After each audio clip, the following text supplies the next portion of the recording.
So far, we've seen how the Obama administration, at least according to its critics, views the military in a different way. And those critics maintain this new attitude has already cost us. One thing we know the Obama administration has changed about the U.S. military: the words they use to describe certain activities. What'd you make of the fact that under this administration, the Pentagon was required to refer to military actions against Islamic terrorism as overseas contingency operations? Yeah. And that the actual acts of Islamic terrorism were to be referred to as man-caused disasters. It completely exemplifies the approach of this administration that we're not even going to call our enemies what they are, which are Islamic terrorists. Critics say such language is just part of the political correctness this administration requires of the military. Some think it's harmless. Others wonder. At Fort Hood in Texas, on a clear day in 2009, Major Nadal Hassan, a doctor in the U.S. military, stood up on a table, shouted Allahu Akbar, and then began to fire. He killed 13 and wounded many others. It was a shocking event. Staff Sergeant Alonzo Lunsford was one of the 32 American soldiers Hassan wounded that day. As the laser went across my eyesight, I blinked. He discharged a weapon. The first round went in right here with my left eye, and it spun me around, and I hit the floor. He came up on me, he shot me again. As Sergeant Lunsford lay still in a pool of his own blood, he watched Major Hassan train his weapon on 21-year-old Army Private Francesca Velez. When he was getting ready to shoot her, she said, I'm pregnant, I'm pregnant. He fired anyway, and her last words was, oh, my baby, my baby, my baby. Private Velez and her baby died that day. A horrific event, and some believe a preventable one. Hassan, the Fort Hood terrorist killer, was communicating with Anwar al-Awlaki, the radical Islamist cleric who was then in Yemen. In one of the 18 emails he exchanged with al-Awlaki, Hassan told him, I can't wait to join you in the afterlife. Lieberman, who led the Senate investigation into the Fort Hood massacre, suspects the blame may reside in the environment prevailing in Obama's military. Political correctness can't lead you to close your eyes to a clear and present danger to the U.S. and to your colleagues in the U.S. Army. That air of political correctness only thickened as the Obama administration insisted that what happened at Fort Hood was not an act of Islamic terrorism, but rather an example of, quote, workplace violence. How could you say that a terrorist murdering 13 Americans was workplace violence?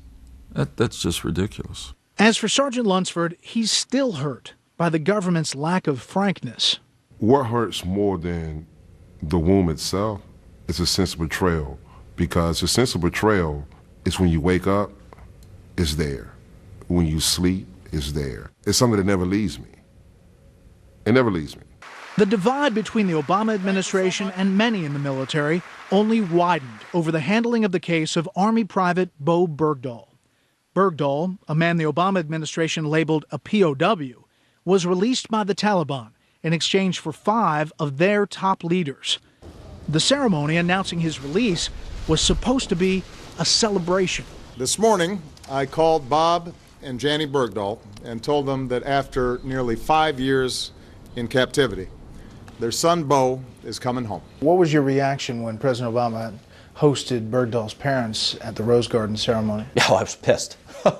Absolutely. In my view, Bergdahl should have never been labeled as a POW. Did the men you served with consider him a soldier who had been captured or a man who had deserted his platoon? We knew immediately that day the circumstances of his disappearance. He essentially had just deserted his post. We were mad as hell about it, but we didn't diminish any of our efforts to try to get him. Waltz was ordered to lead Special Forces teams to search for Bergdahl. It was the #1 priority in the entire theater of Afghanistan. And the Taliban immediately knew it. and they began feeding false information into our informant networks to try to bait us into ambushes. One of my special forces teams went into an Afghan compound where we thought Bergdahl might be, and the entire thing was rigged with explosives. By the grace of God, it didn't explode, but those were the types of situations that we continually found ourselves in night after night after night for months. President Obama responded to the controversy by dispatching one of his top aides to praise Bergdahl. He served the United States with honor and distinction. When President Obama sends out National Security Advisor Susan Rice, right, and she says that, in fact, Bo Bergdahl served the United States with honor and distinction. I about threw my television out into the yard. Both me, his fellow platoon mates, my men, my fellow Green Berets that had nearly died looking for him were outraged. It also shows how tone deaf this White House can be to how military members think and feel. They take words like that, served with honor and distinction, very seriously. Frankly, the White House probably should have made no statement whatsoever. Leon Panetta told us he was dismayed by how the White House handled the Bergdahl case. I don't mind, obviously, the effort and negotiations, but you don't just walk in and say, oh yeah, we'll give you 5 bad guys. These were individuals who killed, in many cases, our own soldiers. What assurance do we have that they're not going to wind up blowing up innocent Americans? Demoralizing. Yeah, incredibly demoralizing. And demoralizing to our men and women in uniform as well. When you're out there in harm's way and your commander-in-chief releases the Taliban's top 5 draft picks, it sends a pretty bad message to our troops and to our Afghan allies that we need to be serving alongside and encouraging.